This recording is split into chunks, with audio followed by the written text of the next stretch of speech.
You're playing Minecraft 1.19, so whether you're Bedrock or Java, you're going to need the most useful farms. I'm going to show you what they are right now, and explain why these ones are the most useful. Let's get on with it. It is official, mud is awesome. And so are the mangrove swamps, where you can find loads of it, but they're really rare. But you still want all the mud blocks. Well, you're going to need two very different types of farms to sort you out with that. But what's great is that they are really simple. So the first thing you're going to need is wheat. Now, obviously, you could nick this from villagers just by whacking out all of these haystacks. You get 9 bits of wheat per haystack, so this is quite a good way to get yourself a starting inventory. However, it's going to run out after not very long, so you need a farm, which could be something as simple as a little plot of land like that. Or you could make yourself a lovely big field that you can walk through just like this with even the odd scarecrow. But you got to be careful, because if you jump up and down on it, you end up breaking it, and that's not too useful. So you do have a couple of semi-automatic farm choices. Now you can have a massive semi-automatic crop farm. You can make it even bigger than this if you wanted to. If you want a tutorial on how to make this, let me know in the comments below. This one is designed for Java, but you can make it in Bedrock if you switch out these trapdoors for dispensers. If you do that, it'll work perfectly. And all that happens is the water sloshes all the way down, collecting up all of that lovely wheat. You could also put carrots or whatever in there as well, and it collects up at the bottom, just like this. Switch that, down goes the water, and it takes it all down there ready to collect.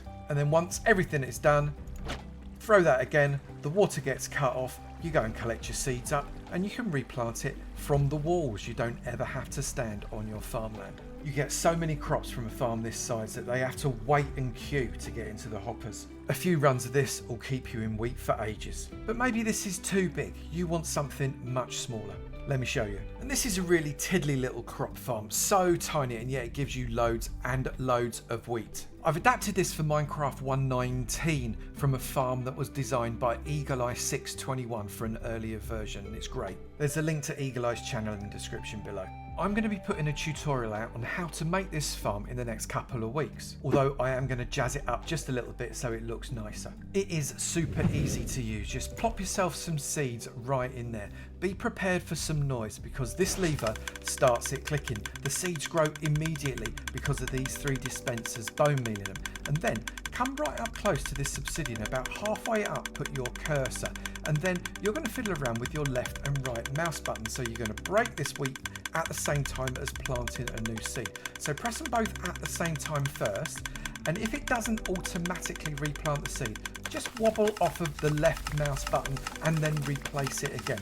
That is going to allow you to plant the crops and harvest them at exactly the same time. Anything you don't pick up goes into that chest below, but most of it will go directly into your inventory. You can see you're collecting up seeds, so you don't just plant 1 stack of wheat, you plant loads of wheat. I was just doing that for less than 40 seconds. I've got a stack and a half of wheat in my inventory, an extra stack and a half of seeds, and also we've got half a stack nearly, and nearly 2 stacks of seeds inside that chest as well. For a little tiny farm, this one is really OP. So we've got our wheat, but now we need the mud, because we want to make mud bricks and stuff like that. The stuff's brilliant. And again, I'm going to show you 2 options for this. One very manual one and one semi-automatic one. And there is a link in the description for the tutorials for both of these farms. This is the manual one. We've got water sources and we've got a storage chest. I'm going to grab these glass bottles. There are 64 dirt blocks inside this 8x8 square. If I get these bottles here, I can refill them from this area. I have lots and lots of water. And once I've got all my water bottles, I can just splosh them, yes, I said splosh them, onto the dirt like this to make your mud. And once I've done all 64 of those, I've got a platform of mud that I can get my shovel and just dig this out. If you place this on a stone underneath, that means that you can use efficiency shovel and get through it even faster. And every time you do that, you are going to find yourself with a full stack of mud, ready to fill it up with dirt again and do it all over again. So it's a good idea to keep a stash of dirt nearby. This is a semi-automatic version of the same farm. You have to dig it out yourself still, but it will do the sploshing for you. Simply grab yourself a stack of dirt from a stash that you've got in that little chest there, place it along this row in front of the dispensers, grab out your spade, hit that button right there and they all turn into mud automatically. Come and dig out your mud just like that. Get yourself more dirt, place it on that row all the way along, just as you did before. Hit that button again, they turn into mud, and you carry on doing that over and over. Now, eventually, these dispensers are going to run out of bottles. You can see here the hoppers above them have already got 2 missing, but that's okay because our stash up here means that we can run this minecart with hopper all the way along, and that is going to refill all of our item hoppers up here with extra bottles eventually. You see that one's got one, that one's got one, and this one has now got an extra one as well. So we've got our wheat and we've got our mud from our farms. I'm going to take a stack of wheat there, a stack of mud there. I'm going to pop it into my crafting grid. I'm going to bomb both of those in there. I've got some packed mud. This packed mud is amazing for building paths and walls and all kinds of stuff. It is a great block and I really like it, especially when you mix it in with some mud brick. And to get that, again, come into your crafting grid, little 4x4, get yourself mud bricks, and then you can transform those just like any other stone into stairs or slabs or walls as well. So that is one pair of farms that work beautifully for Minecraft 1.19. What about another pair? In Minecraft 1.19, wool is your friend, and let me tell you why. Because when you are walking around these ancient cities, you are going to want a whole stack of wool plus some in your inventory to make sure you don't die. Because these things can kill you, especially when they're next to these things. And a little thing called wool occlusion is your friend. If you can surround these shriekers with wool, they will no longer cause a problem because that can't get to them. Look, no shrieking, absolutely no shrieking. We've blocked it off. Wool is your friend. So a wool farm is super important. You need as much wool as you can possibly get hold of. This is a very standard 5-station wool farm. If you'd like a quick tutorial on how to make this, I'll be happy to do so. Let me know in the comments below.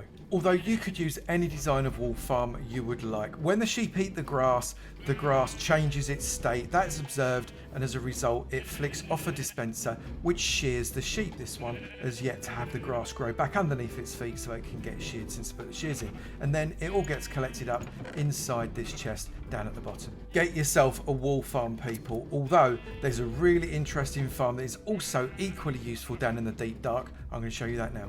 And that's a bamboo farm. Why, Avo? Why? Because when you get 6 pieces of bamboo like that into a crafting table with string at the top, you get 6 bits of scaffolding, and these things are essential. When you are creeping along with the wool in one hand and the scaffolding in another, you can come up to the upper levels really quickly and easily. Just pop your scaffolding up there and you can just creep on and come off like this.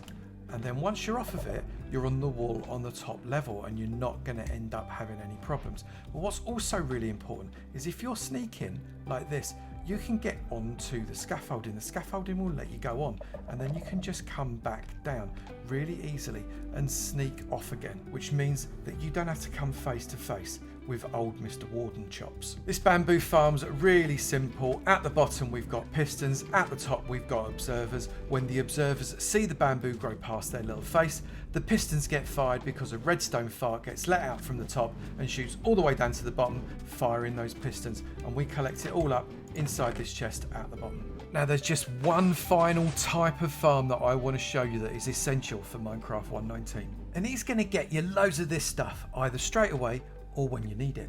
Now, whilst the XP farms that worked in earlier versions are still brilliant and the XP banks are just amazing, Sculk gives you a whole new opportunity, and there's a couple of options for Sculk XP farms that I want to share with you. Big ones like this one that gets you loads of Sculk and therefore loads of XP, and smaller ones like this spawner XP farm that will bring skeletons or other mobs down and create more Sculk for you, as well as the other interesting Sculk blocks. These smaller spawner based XP farms are absolutely brilliant. I have done a tutorial and also have a world download. The links are in the description below for both this one and the large XP farm.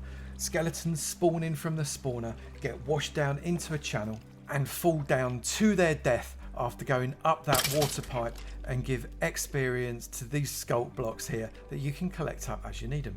Also a really good idea to have some kind of stone generator so you can replace the blocks that you kick out when you generate your Sculk. And the larger Sculk XP farm is insane. The mobs fall down to their depths and that drop releases their life force. that life force gets sucked up by that Sculk catalyst and gets spread across the entire platform. You end up with so much experience or so many Sculk blocks that you're not going to know what to do with them. And yes, like the smaller one, a stone generator is really useful. For a Minecraft 1.19 survival world, I reckon a Sculk XP farm or an XP bank is absolutely essential. What do you think? Let me know in the comments. Now, obviously, there are lots of other farms that you can do in a Minecraft 1.19 survival world, and I've not listed them all here because this video would be 4 hours long. This is just what I think are a set of farms that you should really be working towards to get in your world. But I'm really interested to know what ones you think I missed that are equally important or maybe even more important. Let me know in the comments below and tell me I'm a wally for forgetting them. And I'll look forward to seeing you in another video. You take it easy now. Bye.